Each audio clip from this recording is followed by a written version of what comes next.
Inistok ko nga ang ML account ni Inuyasha, at tiningnan ko ang history niya, at grabe nga aking nakita. Grabe win streak si Inuyasha sa paggamit ng zilong niya. At tiningnan ko din kung ano ang item build niya, kasi gagamitin ko din ito kung maka-win streak nga din ba ako. Kaya dito pinindot ko na ang use para matry ko na itong item ni Inuyasha. Tapos dito mag-go gold lane zilong ako, tulad lang din ng ginagawa ni Inuyasha. Kaso yung S3 pinakitaan niya ako ng kanyang senior badge. At mukhang gold lane din siya, pero hindi ako nagpatinag. Mag-go gold lane zilong peren ako.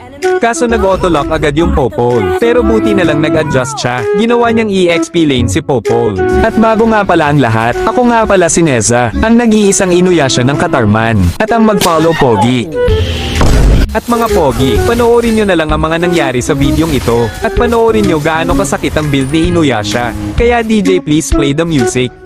Na festa do fim de semana, só rolê bom. Ela chega e desencana com passo bem show. Na festa do fim de semana, só rolê bom.